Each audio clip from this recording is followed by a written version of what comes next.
It's 5,000 miles from Singapore and over 9,000 from New York.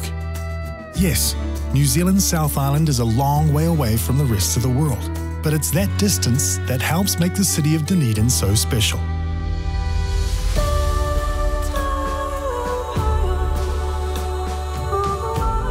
Distance and the promise of new beginnings is what drew 2 shiploads of Scottish settlers to the South Island's Otago region in 1848. These wild shores, fern-filled valleys and ever-changing skies spoke to the hardy Scots just as they had to the Māori, who'd settled the Otago Peninsula centuries before.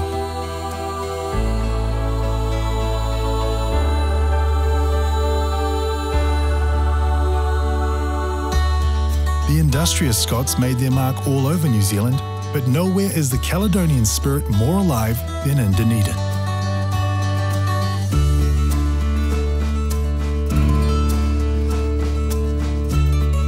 Set at the head of Otago Harbour, the city centre is shaped by the Octagon, an 8-sided plaza that's a tribute to the Scottish sense of order. Right at the Octagon's heart sits a contemplative statue of Robert Burns, the acclaimed Scottish poet whose nephew was one of the city's founding fathers. While all around rise some of the city's most important buildings, such as the Town Hall, St. Paul's Cathedral, and the Dunedin Public Art Gallery.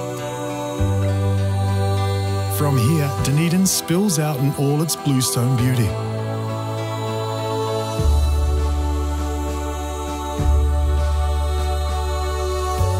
Wander down Stewart Street to New Zealand's most photographed building, Dunedin Railway Station. In the early 1900s, when Dunedin was the nation's commercial capital, the station serviced over 100 trains a day.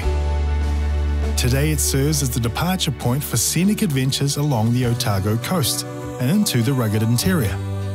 Yet its grand interiors and mosaics still sweep visitors back to the great age of rail.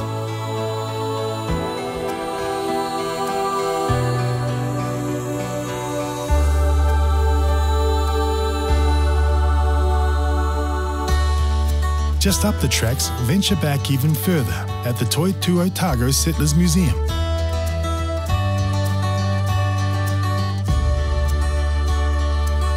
Gaze up into the faces of Otago's stoic pioneers in the portrait room, where dreams, hopes and trials drift back electronically across the mists of time.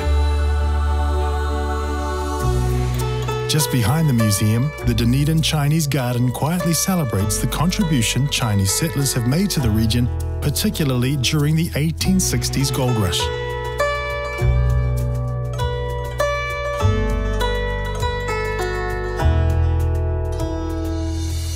Across town, at the Otago Museum, discover the complete history of the southern land, from the present day back to the legendary Moa and beyond.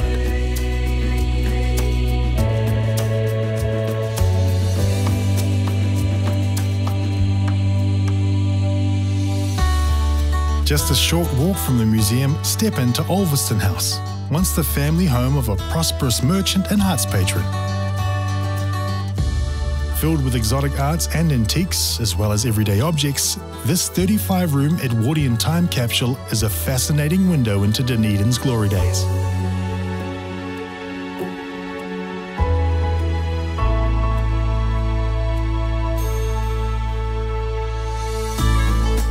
Retracing centuries of history can be thirsty work, so why not combine a little learning with leisure at Speight's Brewery, which has been serving up the pride of the South since 1876. The brewery sits on top of a deep underground spring, so even if you don't fancy a cold one, you can still fill up on pure spring water for free. If it's too early for beer, just follow the scent of roasting coffee beans to Dunedin's many cafes.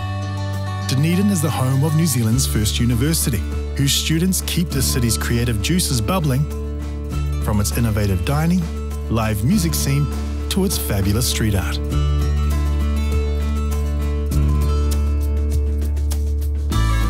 When it's time to walk off lunch, stretch your legs on Baldwin Street, which, according to the Guinness Book of Records, is the steepest in the world. or explore the woodland paths and floral displays at the Dunedin Botanic Garden and enjoy the fine views across the northern suburbs.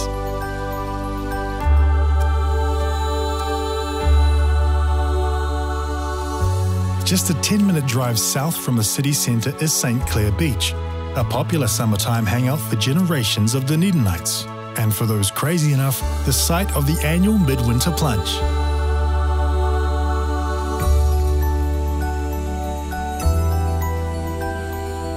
Dunedin offers no shortage of natural escapes. The wildest jewel in Dunedin's crown is the Otago Peninsula, which remarkably sits within the city limits. Rent a car or a push bike and follow the peninsula's coast road past the boat sheds and shacks of fishermen, charter boat operators, and rat race escapees.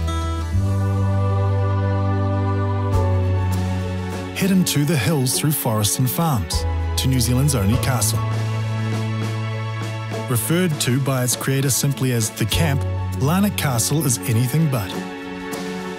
Step inside these thick stone walls and explore lavish living rooms, cosy bedrooms, and a tower with views across the harbour to Port Chalmers.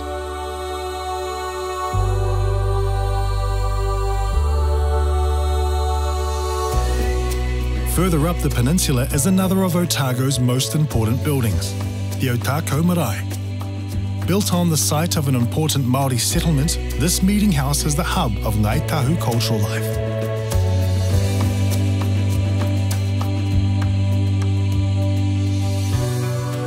A little further up the road, the peninsula comes to an end, where Taiaroa Head and the vast Pacific's many moods meet. A century ago, lookouts at Fort Taiaroa scanned the horizon for hostile raiders. Today, visitors are on the lookout for something far more delightful, the Otago sea life. Taiaroa Head is home to the world's only mainland albatross breeding colony. Pay a visit to the Royal Albatross Centre, a safe haven where these seabirds who travel an astonishing 120,000 miles each year come to rest, breed, and raise their chicks. While you're here, sit back and watch the resident southern fur seals glide by between their long snoozes in the sunshine.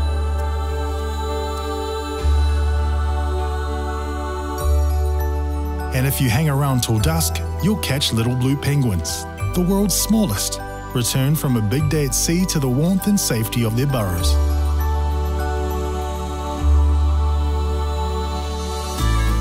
Once the sea spray and mists of the Otago Peninsula have whet your appetite for adventure, it's time to hit the road again.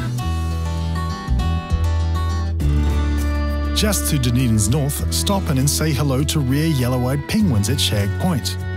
Then just up the road at Hampden, reconnect with your sense of childhood wonder at the mysterious Moeraki Boulders.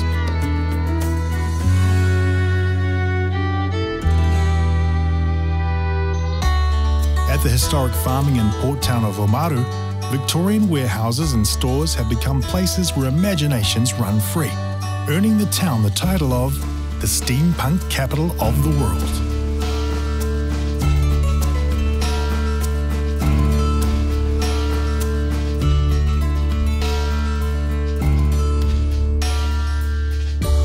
If it's total isolation you're yearning for, turn southward to a corner of New Zealand bypassed by time, the sparsely populated Catlins Coast.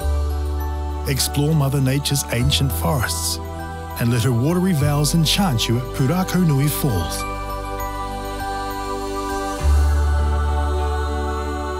Then feel the full force of grandeur at Nugget Point.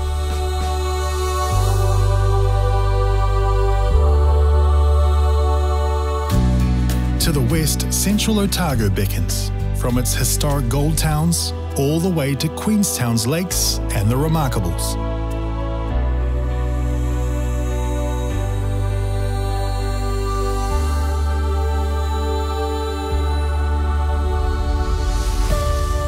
For centuries, this region has been a place of new beginnings, a place to escape from the constraints of the past.